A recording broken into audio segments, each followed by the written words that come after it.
प्रशांत सिंह नाम है मेरा और आज के इस वीडियो में मैं बात करने वाला हूँ सीथियंस अर्थात शकों के इतिहास पर। क्या गौतम बुद्ध शकों के वंशज हैं? क्योंकि शक और शाक्यों में समानता दिखाई देती है, इसीलिए कुछ इतिहासकारों का मानना है कि शक ही शाक्य हैं और शाक्य ही शक हैं, दोनों एक ही हैं। इसीलिए गौतम बुद्ध शकों के वंशज हैं। इस तथ्य में कितनी सच्चाई है, आइए इस पर विस्तार से बात करते हैं इस वीडियो के अंदर। तो वीडियो की शुरुआत यहाँ से करते हैं और सबसे पहले बात करते हैं ऐतिहासिक स्रोतों की। आपके सामने दो पुस्तकें हैं, अंग्रेजी भाषा की हैं। इनके अंदर जो जानकारी है उसी जानकारी को मैं हिंदी में अनुवाद करके आपको इस वीडियो के अंदर बताऊंगा। एक एक तथ्यों पर अच्छे से आप लोगों को समझाने वाला हूँ। शकों की उत्पत्ति से लेकर उनके भारत में आने तक के इतिहास की चर्चा मैं इस वीडियो के अंदर करने वाला हूँ। शकों की उत्पत्ति कैसे हुई, शकों की उत्पत्ति कहाँ हुई, उनका इतिहास क्या है, उनकी संस्कृति क्या है, शक और शाक्यों में जो समानता है उस पर बात करूंगा और जो असमानता है उस पर भी बात करूंगा। इतने सारे तथ्यों की चर्चा मैं इस वीडियो के अंदर करने वाला हूं, तो आप लोगों को ये दो पुस्तकें ध्यान में रखनी हैं। तो सही से वीडियो की जो शुरुआत है वो यहाँ से होती है और सबसे पहले बात करते हैं शकों की उत्पत्ति के बारे में। शक जनजाति की उत्पत्ति मध्य एशिया अर्थात जो आधुनिक कजाकिस्तान है, उज्बेकिस्तान है, तुर्कमेनिस्तान है, किर्गिस्तान है और ताजिकिस्तान है के क्षेत्र से मानी जाती है। शक जनजाति के लोगों ने 9वीं 8वीं शताब्दी ईसा पूर्व में पोंटिक स्टेपी के क्षेत्र में अपना साम्राज्य स्थापित किया था। पोंटिक स्टेपी क्षेत्र आधुनिक रूस और यूक्रेन का दक्षिणी क्षेत्र माना जाता है। शकों का सबसे समृद्ध साम्राज्य आधुनिक क्रीमिया वाले क्षेत्र में था। तो यहाँ पे आपको ये ध्यान रखना है कि शकों की जो उत्पत्ति है वो मध्य एशिया में हुई थी, ये आपको ध्यान में रखना है। और 8वीं 9वीं शताब्दी ईसा पूर्व में उन्होंने अपना साम्राज्य स्थापित कर लिया था। ईसा पूर्व की बात हो रही है, ईसवी की बात नहीं हो रही है, ये भी आपको ध्यान में रखना है। अर्थात गौतम बुद्ध से 400-500 वर्ष पहले ही उन्होंने अपना साम्राज्य मध्य एशिया में स्थापित कर लिया था। 9वीं शताब्दी ईसा पूर्व से लेकर 2री शताब्दी ईसा पूर्व तक इस क्षेत्र में उनका साम्राज्य स्थित रहा। 2री शताब्दी ईसा पूर्व में इन्हीं शकों के एक समूह ने भारत के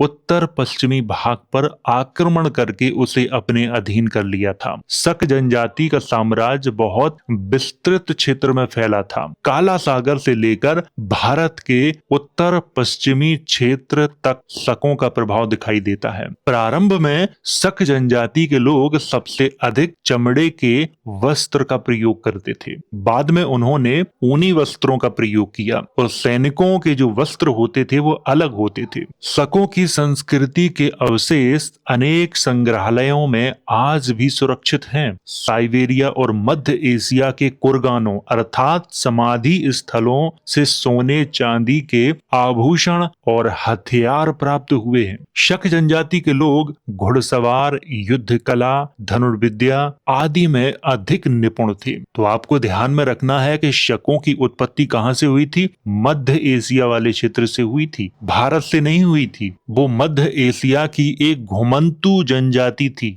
वे तेज तर्रार दौड़ते हुए घोड़े पर सवार होकर तथा पीछे मुड़कर तीरंदाजी करने में बहुत माहिर थे। युद्ध के समय विषबाणों की वर्षा करना उनका मुख्य कौशल माना जाता था। शक जनजाति का समाज कुलों, परिवारों में बटा हुआ था, जिसमें राजा और योद्धा वर्ग को प्रमुख माना जाता था। पुरातात्विक और ऐतिहासिक स्रोतों से शक जनजाति के समाज और संस्कृति की जानकारी प्राप्त होती है। इनके संबंध में जानकारी कोई कथाओं से प्राप्त नहीं होती है, पुरातात्विक स्रोतों से और ऐतिहासिक जो स्रोत हैं उनसे इनके बारे में जानकारी प्राप्त होती है। तो इसीलिए इनका जो इतिहास उपलब्ध है वो मिथक कहानियों पर आधारित नहीं है। इनका इतिहास वास्तविक है, उसे स्वीकार किया जा सकता है। अब बात करते हैं शकों के इतिहास पर। 2री शताब्दी ईसा पूर्व में प्राचीन ईरान की घुड़सवार, सरमातिया जनजाति से संघर्ष के कारण शकों को पोंटिक स्टेपी अर्थात रूस और यूक्रेन के दक्षिणी क्षेत्र से भागकर ईरान और बैक्ट्रिया पर अधिकार करना पड़ा। समय को ध्यान में रखना है आपको। दूसरी शताब्दी ईसा पूर्व, 9वीं शताब्दी ईसा पूर्व से लेकर दूसरी शताब्दी ईसा पूर्व तक वो उस क्षेत्र में रहे। फिर ईरान की एक जनजाति थी जिसका नाम था सरमातिन। उनसे संघर्ष के कारण शकों ने उस क्षेत्र को छोड़ना उचित समझा और वो भाग के बैक्ट्रिया में आ गए। बैक्ट्रिया आधुनिक अफगानिस्तान में है, जिसे बैक्ट्रा के नाम से भी जाना जाता है। ये एक स्थान है और यहाँ पर कई ग्रीक राजाओं ने शासन किया है, कुषाणों ने भी शासन किया है, और जितना शक्तिशाली राजा इस पर शासन करता था उसका साम्राज्य उतना ही फैल जाता था। राजा कमजोर होता था तो उसकी सीमाएं छोटी रह जाती थी। तो शकों ने सबसे पहले ईरान और बैक्ट्रिया वाले क्षेत्र पर अधिकार किया, और जब उन्होंने उस समय वहां पर अधिकार किया तो वहां पर शासन कौन कर रहा था? सिकंदर के सेनापतियों के वंशज वहां शासन कर रहे थे। इस दौरान शकों ने कई ग्रीक नगरों को ध्वस्त कर दिया था। 155 से 140 ईसा पूर्व के मध्य शकों ने गांधार और सिंध में प्रवेश किया। शकों ने अपना स्थायी गढ़ आधुनिक अफगानिस्तान के दक्षिणी भाग को बनाया और उसका नाम रखा शाकस्तान, जो अब सीस्तान के नाम से जाना जाता है, और आप लोगों ने नाम सुना होगा सीस्तान। यहीं से शकों ने भारत पर आक्रमण किया या प्रवास किया, ये कह सकते हो, क्योंकि भारत पर आक्रमण करने के प्रत्यक्ष प्रमाण उपलब्ध नहीं है। आक्रमण करने के जो प्रत्यक्ष प्रमाण उपलब्ध हैं वो आज का जो अफगानिस्तान वाला क्षेत्र है उस वाले क्षेत्र में उन्होंने आक्रमण किया था, और उस समय वहां पर कोई भारतीय राजा शासन नहीं कर रहा था, ग्रीक कर रहे थे। तो उन्होंने ग्रीकों पर आक्रमण किया, उनके राज्य छीने और अपना राज्य स्थापित किया। जब उन्होंने गांधार और पंजाब को अपने अधीन किया, सिंध, गुजरात, राजस्थान और उत्तर भारत में जागीरदार राज्यों की स्थापना की। भारत में शकों का पहला राजा माउस को माना जाता है। राजा माउस को मेव, मोआ, मौस, मौज, मोगा और मथुरा के शिलालेखों में मेबाकी, मेवाती के नामों से संबोधित किया गया है। इसका शासनकाल 85 ईसा पूर्व से 57 ईसा पूर्व के मध्य माना जाता है। कुछ इतिहासकार 78 ईसा पूर्व भी लिखते हैं, कुछ इतिहासकार 97 ईसा पूर्व भी लिखते हैं। मैं आपको पहले ही बता रहा हूं कि इसका शासनकाल निश्चित नहीं है। माउस ने पेशावर और तक्षशिला से ग्रीक शासकों को खदेड़ दिया था। शकों का दूसरा जो शासक था उसका नाम था एजेस। कुछ इतिहासकारों ने अजेस भी लिखा हुआ है और इसके सिक्के भी प्राप्त होते हैं। एजेस को मुख्यतः गांधार और पंजाब का शासक माना जाता है, और बिमारन कास्केट का संबंध भी राजा एजेस से माना गया है। बिमारन कास्केट एक प्रसिद्ध सोने का बौद्ध स्तूप के जैसा धातु पेटी है। यह सोने का धातु पेटी चार्ल्स मेसन ने पूर्वी अफगानिस्तान के जलालाबाद से 1830 के दशक में प्राप्त किया था। बिमारन नामक स्थान से प्राप्त होने के कारण इस सोने के धातु पेटी का जो नाम है वो बिमारन कास्केट रख दिया गया। आजकल यह कास्केट ब्रिटिश म्यूजियम में रखा है, भारत में नहीं है। चार्ल्स मेसन ने यह कास्केट एक स्तूप के रिलिक चेंबर से निकाला था। इसके साथ 4 सोने के सिक्के भी प्राप्त हुए थे जो शक राजा एजेस के थे। बिमारन कास्केट एक अवशेष कलश है जिसके मध्य में बुद्ध खड़े हैं, सामने आप तस्वीर में देख सकते हो, और बुद्ध के दाएं तरफ ब्रह्मा खड़े हैं और बुद्ध के बाएं तरफ शक्र अर्थात देवताओं के राजा इंद्र खड़े हैं, जो बुद्ध, ब्रह्मा और इंद्र का सबसे पहला स्पष्ट प्रमाण है। हालांकि इंद्र की चर्चा एशिया माइनर के अभिलेख में आती है, लेकिन वहां पर उनका स्पष्ट नाम इंद्र नहीं है, इंदारा लिखा हुआ है, लेकिन यहाँ पर स्पष्ट रूप से चर्चा की गई है। कुषाणों के कास्केट पर स्पष्ट रूप से चर्चा की गई है। तो ये प्रत्यक्ष प्रमाण है ब्रह्मा के और इंद्र के। तो ये थी जानकारी विमारण कास्केट के बारे में। अगर आप विमारण कास्केट के बारे में और अधिक जानकारी प्राप्त करना चाहते हैं तो इस पर मैंने पहले ही वीडियो बनाया है, आप उसे देख सकते हो। अब बात करते हैं बाजौर कास्केट के बारे में। बाजौर कास्केट गांधार क्षेत्र से प्राप्त हुआ एक महत्वपूर्ण अवशेष पात्र है। इस पर एक लंबा लेख भी लिखा है। इस लेख की भाषा गांधारी प्राकृत है और लिपि खरोष्ठी है। ये सामने आपको दिख रहा है। इसे बाजौर कास्केट के नाम से जाना जाता है। बाजौर कास्केट का समय प्रथम शताब्दी का माना गया है। बाजौर कास्केट को अप्राका के राजा के पुत्र इंद्र वर्मा का माना गया है, जो शक राजा अजेस प्रथम के शासन काल में बनवाया गया था। इस कास्केट में भी भगवतो शाक्य मुनीसा के अवशेष रखे गए थे, जो मौर्य राजा के स्तूप से निकाल कर लाए गए थे। ये लेख में लिखा है भगवतो शाक्य मुनीसा अर्थात गौतम बुद्ध के अवशेष थे इसमें। अजेस प्रथम की राजधानी पुष्कलावती और तक्षशिला में थी। शक राजा अपना शासन क्षत्रपों के द्वारा संचालित करते थे। अलग अलग क्षेत्र में उनके अलग अलग क्षत्रप शासन करते थे। क्षत्रपों में सबसे पहला जो नाम आता है वो खरहोस्त का आता है, लेकिन कुछ इतिहासकार इसे राजा स्वीकार करते हैं। इसका स्पष्ट उल्लेख शिलालेखों और सिक्कों में मिलता है। खरपल्लान दूसरा क्षत्रप था जो स्वात घाटी में शासन करता था। अश्ववर्मन तीसरा क्षत्रप था, इसका उल्लेख भी शिलालेखों में मिलता है।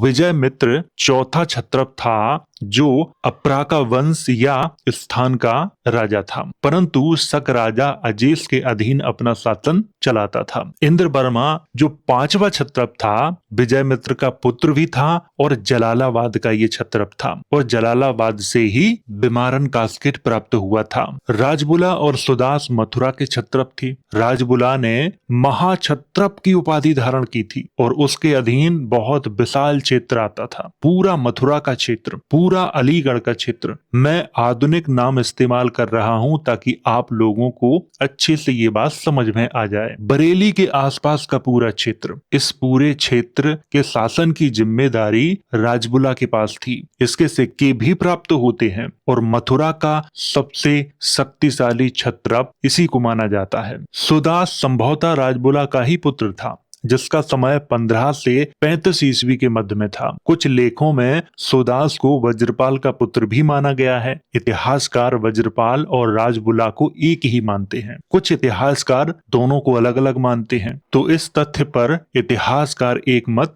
नहीं है। तो ये था शकों का इतिहास। अब बात करते हैं शकों की संस्कृति के बारे में। प्रारंभ में शक जनजाति के लोग प्रकृति की पूजा करते थे, जिसमें अलग अलग तरह के देवी देवता शामिल थे। प्रकृति, अग्नि, आकाश, जल, पृथ्वी, सूर्य, चंद्रमा और अपने पूर्वजों की पूजा करना उनकी संस्कृति का हिस्सा था। शक लोग तविती देवी को धर्म की सर्वोच्च देवी मानते थे। इसकी पूजा अग्नि देवी के रूप में की जाती थी। आकाश के देवता के रूप में पापायोस नामक देवता की पूजा शक लोग करते थे। शकों की संस्कृति में इस देवता को सभी देवताओं का पिता माना गया है। किसको? पापायोस को, जो आकाश का देवता है। देवी आपी की पूजा भूमाता के रूप में की जाती थी। गोइतोसुरोस देवता की पूजा सूर्य के रूप में की जाती थी और उसे घुड़सवारों का रक्षक भी माना जाता था। थगिम सदस को नदियों और समुद्री देवता माना जाता था। आइतोसाइरोस को युद्ध और विजय की देवी माना जाता था। शक लोगों की संस्कृति में सबसे ज्यादा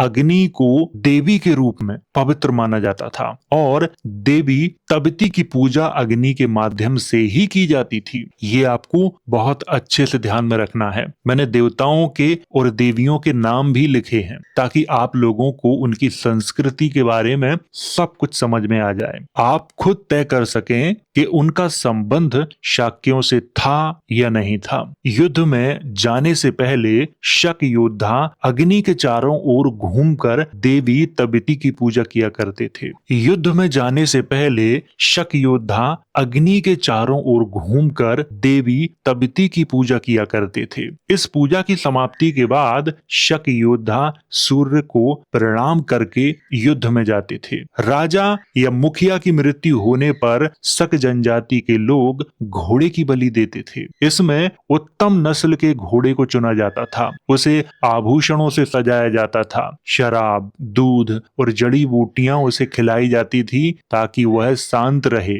तो यहाँ पर आपको ध्यान रखना है कि शक जनजाति के लोग घोड़े की बलि भी देते थे और युद्ध में जाने से पहले वो अग्नि के चारों ओर घूमते थे और तबती देवी थी उसकी पूजा करते थे, फिर सूर्य को प्रणाम करके युद्ध पर जाते थे। इस दौरान सूर्य, अग्नि और आकाश के देवताओं की पूजा भी की जाती थी और अंत में घोड़े को मार दिया जाता था। शक जनजाति के लोग अपने धार्मिक अनुष्ठानों में गांजे का सेवन किया करते थे, वो चिलम पीते थे। युद्ध में जाने से पहले नशीले पदार्थों का सेवन जरूरी है ताकि सैनिकों का हृदय मजबूत रहे। जब वो अपने दुश्मन की हत्या करें तो उन्हें उन पर रहम ना आए, इसीलिए नशीले पदार्थों का सेवन शक जनजाति के लोग करते थे। शक जनजाति के लोग कबीलों में विभाजित थे और प्रत्येक कबीले का अपना मुखिया होता था। महिलाओं को उच्च दर्जा दिया जाता था, उन्हें भी युद्ध में शामिल किया जाता था। शकों का समाज मुख्य रूप से कबीलों में विभाजित था, परंतु फिर भी उनके अंदर वर्ग बनाए गए थे। प्रथम वर्ग में राज परिवार के लोग, द्वितीय वर्ग में सैनिक, तृतीय वर्ग में किसान और चरवाहे, चतुर्थ वर्ग में साधारण लोग, पंचम वर्ग में भविष्यवाणी करने वाले और देवताओं की पूजा करने वाले पुजारी और सबसे अंतिम वर्ग में स्वर्ण धातु का काम करने वाले लोग शामिल थे। इन वर्गों में उच्च और निम्न जैसी प्रथाएं नहीं थी, कोई उच्च नहीं था, कोई निम्न नहीं था, लेकिन राज परिवार के लोगों को सम्मान ज्यादा मिलता था। जैसे हमारे यहाँ वर्ण व्यवस्था प्रचलित थी, ब्राह्मण श्रेष्ठ है, इसके बाद क्षत्रिय, इसके बाद वैश्य, इसके बाद शूद्र। शूद्र को सबसे निचला दर्जा दिया जाता था, लेकिन शक जनजाति के लोगों में ये प्रथा नहीं थी। वहां समाज वर्गों में बटा हुआ जरूर था, लेकिन उच्च और निम्न जैसी प्रथाएं नहीं थी। शकों की संस्कृति में मेहमान का बहुत सम्मान किया जाता था और जो व्यक्ति मेहमान का अपमान करता था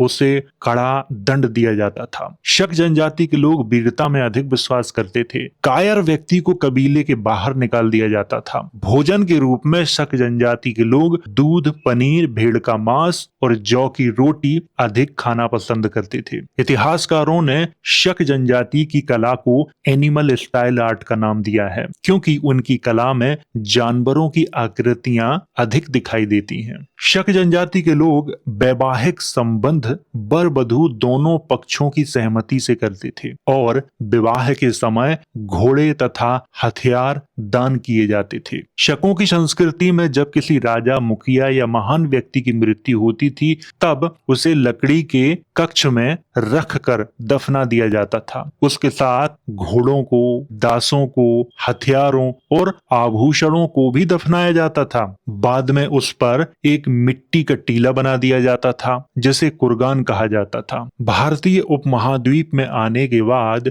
शक जनजाति के लोगों ने बौद्ध धर्म को स्वीकार कर लिया था। इसका प्रमाण उनके सिक्कों, लेखों, कास्केटों में स्पष्ट रूप से दिखाई देता है। शक जनजाति के लोग प्रारंभ में ओसेटियन भाषा का प्रयोग करते थे, परंतु उस समय वो किसी लिपि का प्रयोग नहीं करते थे। उनकी परंपरा मौखिक थी। बाद में उन्होंने अरमाइक लिपि का प्रयोग करना प्रारंभ कर दिया था। ओसेटियन भाषा से ही सोग्दियन और खोतानी भाषा का निर्माण हुआ, जिनका प्रयोग शकों ने बाद में किया जब वो गांधार वाले क्षेत्र में आए। भारतीय उपमहाद्वीप में आने के बाद शकों ने लेखों के रूप में प्राकृत भाषा का प्रयोग किया और लिपि के रूप में खरोष्ठी और ब्राह्मी दोनों को महत्व दिया। तो ये थी जानकारी शकों की संस्कृति के बारे में। यहाँ पर मैंने एक एक तथ्य को अच्छे से आपको समझाया है। उनके समाज के बारे में, उनके वैवाहिक संबंध कैसे होते थे उनके बारे में, उनके अनुष्ठानों के बारे में, उनके देवी देवताओं के बारे में, उनकी पूजा पद्धति के बारे में सब कुछ आपको विस्तार से बताया है। अब बात करते हैं शक और शाक्य क्या एक ही हैं? सबसे महत्वपूर्ण प्रश्न यही है, इस पर बात करते हैं। क्या शक जनजाति के लोग ही शाक्य हैं या फिर शाक्य ही शक हैं? यह प्रश्न बहुत लोगों के दिमाग में उठता है और इसका कारण Vincent Smith, James Prinsep, John Marshall, Jacobi जैसे इतिहासकार हैं। इन इतिहासकारों का मत है कि शाक्य लोग भारत में शकों का ही एक रूप हैं। हालांकि उनका यह मत व्यक्तिगत है क्योंकि उनके पास इसके संबंध में कोई प्रमाण उपलब्ध नहीं है कि शक जनजाति के लोग ही शाक्य हैं या फिर शाक्य ही शक हैं। इसके संबंध में उनके पास प्रमाण नहीं है। इसके संबंध में वो कुछ तर्क देते हैं, उन पर बात करते हैं। इसीलिए सार्वजनिक तौर पर इस मत को स्वीकार नहीं किया गया है क्योंकि शक जनजाति के लोगों की संस्कृति और शाक्य लोगों की संस्कृति में बहुत अंतर है। हालांकि दोनों संस्कृतियों के मध्य में कुछ समानताएं दिखाई देती हैं, जैसे नामों की समानता। शक और शाक्य थोड़ा सा नाम मिलता जुलता है। राजधानी का नाम शाकेत होना। शक जनजाति के जो लोग थे उनकी राजधानी का नाम शाकेत नहीं साकेज था। घोड़े का महत्व दोनों संस्कृतियों में था। योद्धा वर्ग का सम्मान दोनों संस्कृतियों में था क्योंकि शाक्य लोग खुद ही योद्धा थे अर्थात क्षत्रिय थे। प्रकृति की पूजा, नारी का सम्मान और भारत में आकर उन्होंने बौद्ध धर्म को अधिक महत्व दिया। ये तर्क दिए जाते हैं उन इतिहासकारों के द्वारा। लेकिन यहाँ पर ध्यान देने योग्य तथ्य ये है कि प्रकृति की पूजा जिस तरह से शक करते थे उस तरह से शाक्य लोग नहीं करते थे क्योंकि शाक्यों की पूजा पद्धति समण परंपरा पर आधारित है। इसकी चर्चा मैं आगे करूंगा। भाषा के तौर पर प्राकृत को उन्होंने अपनाया और लिपि के तौर पर खरोष्टी और ब्राह्मी को महत्व दिया था शकों ने। इसी कारण कुछ इतिहासकार अपना व्यक्तिगत मत देते हैं कि भारत में शकों का दूसरा रूप शाक्य है। वास्तव में दोनों संस्कृतियां एक दूसरे से अलग दिखाई देती हैं क्योंकि 5वीं 6वीं शताब्दी ईसा पूर्व में शक जनजाति के लोग कबीलों में रहते थे जबकि शाक्य लोगों के गणराज्य थे। शक जनजाति के लोगों की पूजा पद्धति शाक्यों से बिल्कुल विपरीत है क्योंकि शाक्यों की पूजा पद्धति श्रमण परंपरा की पद्धति पर आधारित थी। श्रमण परंपरा में प्रकृति और सूर्य की पूजा होती थी लेकिन शक जनजाति की संस्कृति में प्रकृति की पूजा अलग रूप से होती थी। शक जनजाति के लोग शाक्यों की अपेक्षा युद्ध में अधिक निपुण दिखाई देते हैं। शक जनजाति के लोग मध्य एशिया के घुमंतु जनजाति कबीले के लोग थे जबकि शाक्य लोग घुमंतु नहीं थे और न ही कबीले में रहते थे। उनके गणराज्य थे और इस तथ्य की चर्चा स्पष्ट रूप से बौद्ध ग्रंथों में मिलती है। शक जनजाति के लोग बलि प्रथा में विश्वास करते थे जबकि शाक्य लोग बलि प्रथा के विरोधी थे। तो दोनों संस्कृतियां समान कैसे हो सकती हैं? इतिहासकारों ने केवल नाम के आधार पर दोनों को समान बताने का प्रयास किया है। अगर शक जनजाति के लोग ही शाक्य हैं तो उन्होंने भारत में आकर स्वयं को शाक्य क्यों नहीं कहा? क्योंकि उनके लेखों में शाक्य शब्द का प्रयोग ही नहीं किया गया है। शक जनजाति के लोग बर्बर थे जबकि शाक्यों में बर्बरता दिखाई नहीं देती है। अपने दुश्मनों का सर काट कर लाना शकों में वीरता का प्रमाण होता था जबकि शाक्यों में ऐसी प्रथा नहीं थी। शकों में प्रथा थी कि अगर आपका किसी से झगड़ा हो जाए तो उसका सर काट के आपको लाना ही है और कबीले के मुखिया को दिखाना है। इससे आपकी वीरता का जो महत्व है वो कबीले के लोगों को पता चलेगा। लेकिन ऐसी कोई भी प्रथा शाक्यों के अंदर नहीं थी। शक जनजाति के जो लोग थे वो युद्ध प्रेमी थे जबकि शाक्य शांति प्रिय लोग थे। इसी कारण राजा विदुडव ने शाक्यों का नरसंहार किया था। अगर वो युद्ध प्रेमी होते तो राजा विदुडव और उसके राज्य को तहस नहस कर देते, उसके साम्राज्य को मिटा देते। शक और शाक्य दोनों अलग अलग हैं, उनकी संस्कृतियां भी अलग अलग हैं। दोनों संस्कृतियां विपरीत हैं। उनके अनुष्ठानिक कार्य, उनकी पूजा पद्धति बिल्कुल अलग है। इसीलिए शक और शाक्यों को एक नहीं माना जा सकता। केवल नामों की समानता के कारण शकों को शाक्य कह देना या शाक्यों को शक कह देना उचित नहीं है। शकों ने भारत में आके बौद्ध धर्म को महत्व दिया ये सही है, लेकिन इसका कारण ये नहीं है गौतम बुद्ध उनके वंशज थे या गौतम बुद्ध के वो वंशज थे, क्योंकि भारत में आकर ग्रीकों ने भी बौद्ध धर्म को ही महत्व दिया है। तो फिर ग्रीकों के संबंध में ये क्यों नहीं कहा जाता ग्रीक गौतम बुद्ध के वंशज थे, ऐसा भी कहना चाहिए। ये इसलिए नहीं कहा जाएगा क्योंकि इसमें ग्रीकों की बेइज्जती हो जाएगी। और जितने भी अंग्रेजी इतिहासकार हैं वो थोड़े से ग्रीकों के समर्थक हैं, ग्रीकों की बातों को वो बढ़ा चढ़ा के प्रस्तुत करते हैं। मैं अंग्रेजी इतिहासकारों की बातों को भी पूरी तरह से स्वीकार नहीं करता हूँ, उसे भी अच्छे से वेरीफाई करता हूँ, तब जाके स्वीकार करता हूँ। तो यहाँ पर आपको ध्यान रखना है कि जो शक जनजाति के लोग थे वो अलग हैं और शाक्य हैं वो अलग हैं। जब शक जनजाति के लोगों ने दूसरी सदी ईसा पूर्व में बौद्ध धर्म को स्वीकार किया, इसके कारण उनकी संस्कृति बौद्ध धर्म में आके घुल मिल गई। इसके बाद उन्होंने बलि प्रथाओं को बंद कर दिया था, अपने जो अनुष्ठानिक कार्य हैं उन्हें भी बंद कर दिया था। उनकी सभ्यता उनकी संस्कृति पर बौद्ध धर्म का अच्छा खासा प्रभाव हो गया था। तो ये थी जानकारी शकों के बारे में, और आपको समझ में आ गया होगा कि शक और शाक्य दोनों अलग अलग हैं। और अगर आपका कोई प्रश्न है तो कमेंट के माध्यम से आप मुझसे पूछ सकते हो, मैं वीडियो के माध्यम से उत्तर देने का प्रयास करूंगा। तो वीडियो अगर अच्छा लगा हो तो इसे लाइक करें, शेयर करें। वीडियो देखने के लिए धन्यवाद।